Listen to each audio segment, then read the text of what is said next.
Hi folks, hello and welcome back to another video right here on the channel. So Mel, for the last time in this series, it's the first of the month. What does that mean? Streetfighter. Streetfighter. This of course guys is the last episode in the Fanhome collection series. Can't believe it, can you? Where's that time gone? 16 months. Okay folks, yeah, just feels a little bit, the end of an era really, isn't it? All that time having a co-host like me. I know. Anyway, moving on. So we've got the final two figures and magazines to unbox and show you here, folks. Okay, so let's get right into it. Okay, so this is Nikali.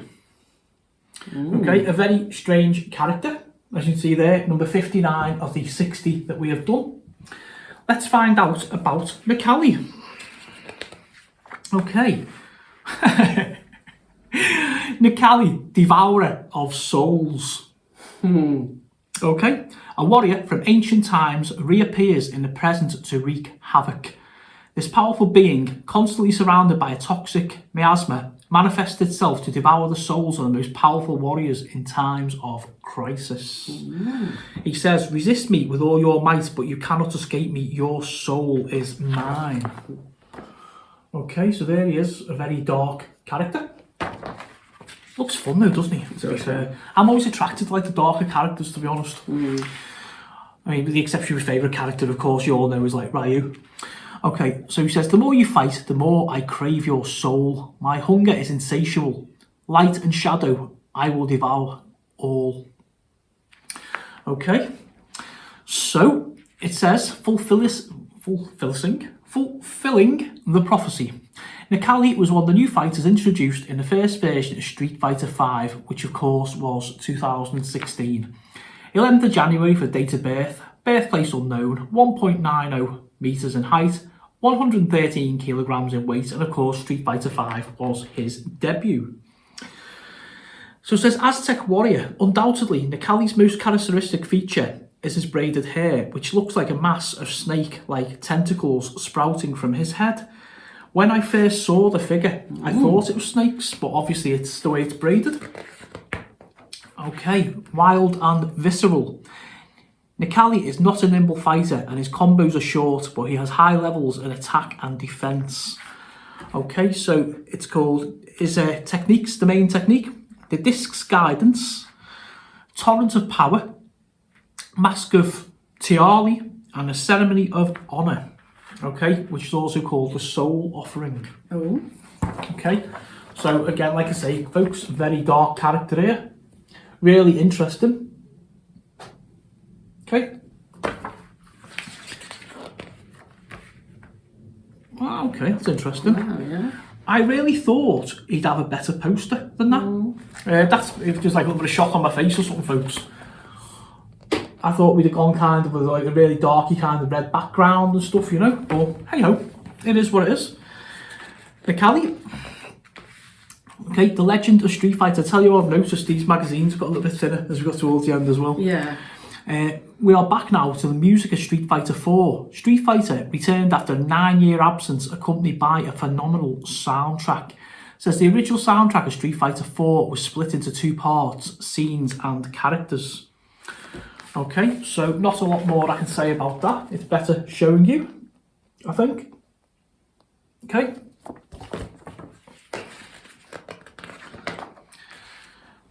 The history of Capcom, new viral threats, the ultimate Resident Evil. After the breakthrough, Resident Evil 5, the franchise was ready for a new era.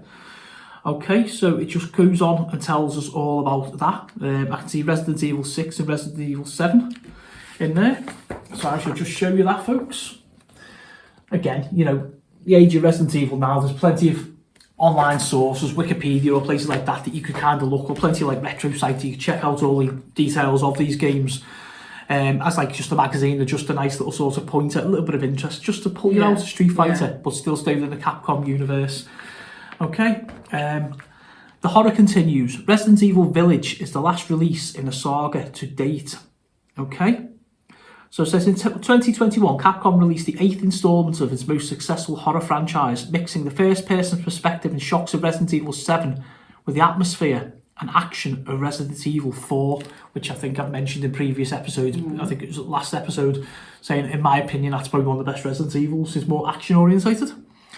Okay, so giving you a little blip there, folks, of the last Resident Evil stuff. Okay, just want to show the Callie figure. He's going to look amazing on the turntable. He's going to look really good, isn't he? Yeah. Okay. So at this point, guys, the magazines are all available for you guys to message me and let me know you want them. And depending on how many people want them, I'll split them into even groups randomly and I'll send them to you. Okay, folks? And the last ever issue of the Street Fighter collection, issue number 60. Can you believe we got to number 60? I can't believe it, you know. Okay, so figurine collection, Street Fighter Fang, number 60, the last and final magazine, folks, of this series. Fang, it says he's the second in command, self-appointed number 2 to M. Bison and Shadowloo's most brilliant criminal mind. So we've come full circle. We found out all about Shadowloo and the organisation it is, and the last magazine of the series and the last character brings us right back into the Shadowloo criminal organisation. Nicely done. Fanhome, nicely done. Okay, so it says, trained as an assassin from childhood, with expertise in all kinds of poisons, Fang quickly climbed the ladder of power in the Shadowloo organisation until he reached the top as one of the 4 kings. And he says, don't cry victory, it's round 2. My round, I'll finish you in 2 minutes. Obviously a very confident individual. Okay. Right, he says, be grateful I've chosen a fast-acting poison. My enemies normally take 2 weeks to die. I don't think I'd fancy that, do you? I'd rather poison me, to be fair. Quickly. Okay, so did you know Shadowloo's number 2? Fang was introduced as the last of the 16 initial fighters in Street Fighter V. Developers working on Street Fighter 3, Third Strike, tentatively thought of introducing a character who would fight using poisons, but the idea was shelved in favour of Remy, a more traditional fighter. Okay, so his bio. Date of birth, 2nd of February. Unknown birthplace. Height, 2.12 metres or 2.22 on tiptoe. Weight unknown, and his debut, Street Fighter V, of course, 2016. Okay, so his techniques. It says Fang is a very technical character, so this makes him a bit unsuitable for budding players. So he's maybe one that you'd avoid if you were like a newbie. Yeah. Or you might end up playing if, like, say, you're there and you do like, I've had like nights with friends in the past where we've had Street Fighter nights and we've had a couple of beers and stuff like that, and what we've done is just randomise the fighters. Yeah. So no one's got an advantage, you're sort of playing with a random character. Yeah. So you might end up with him that way, but he isn't, by the sound of it, guys, recommended for beginner players. He's a bit more complicated. An elite fighter. Okay. It's got me, hasn't it? Every single episode, there's always been some kind of Japanese pronunciation. I'm looking down at these, I'm dreading them already. Okay, so for the last time this series, I'm going to butcher the Japanese. Okay, so Nishikyu, which is the poisonous balls. Shishiruru, 2 mortal bomb trios. Sotoja, the snake's 2 fangs, and Rio Bender, the double trap. I apologise to anybody and everybody, like I've done like on all 16 episodes of my ridiculous Japanese pronunciations. Okay, so that is they. Okay. And there we go, they're his main techniques. And of course it's been a feature, hasn't it, of the series where we see all the techniques and abilities to give you a quick idea of the kind of fighter you're looking at. Okay, and there he is there, in his all his glory. It's quite an interesting poster, that one, actually, folks. See, like, all the background, like the green and the trees, almost temple-y like, I suppose, with him sort of standing there. Quite a nice, quite a nice picture. Predominantly purple, obviously my favourite colour, so I'd be happy with that.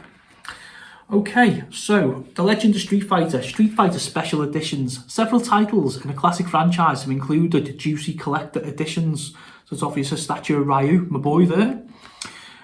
Special editions are highly prized among the lovers of the physical format.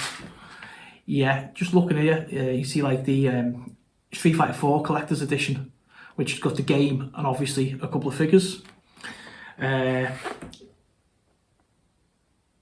Yeah, just says about more stuff that Capcom have worked with other parties on there, folks. So there's is like Ryu, there's some of the other stuff. I'm just showing you a close-up of that one. That I'd really like, you know, having sort of like a figure.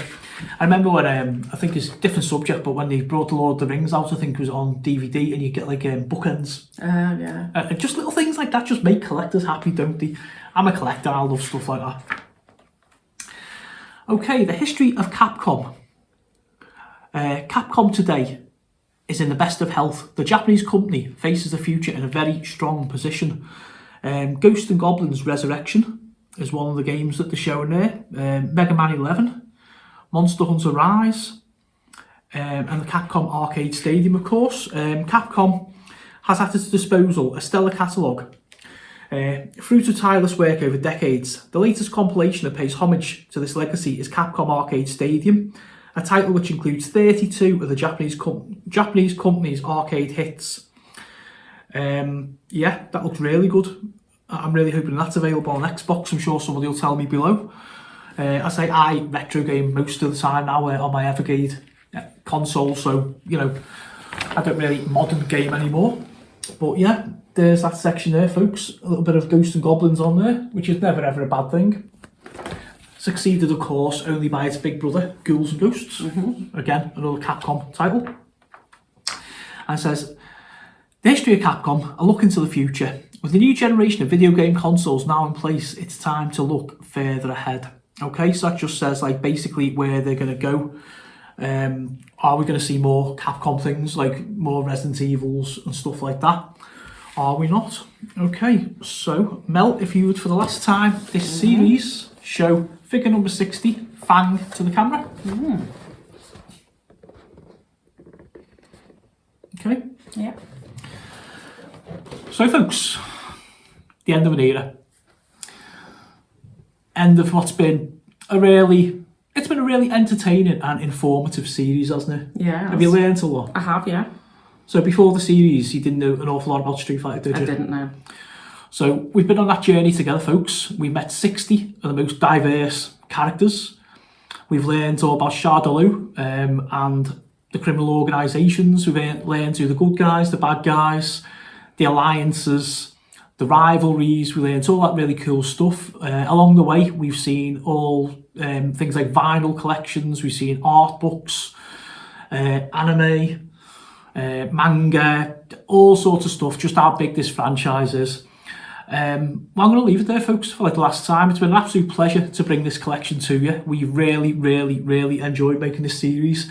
There may well be something on the channel over the next sort of couple of years that if like another series akin to this comes out, we may well jump on board. But I really hope you've enjoyed it, enjoyed watching as much as we've enjoyed making the content. When I shut up waffling, there will be the final spin round of the characters for you to see. All that remains, I suppose, Melody, is say goodbye to the folks. Bye-bye for now. See you later. Keep it retro.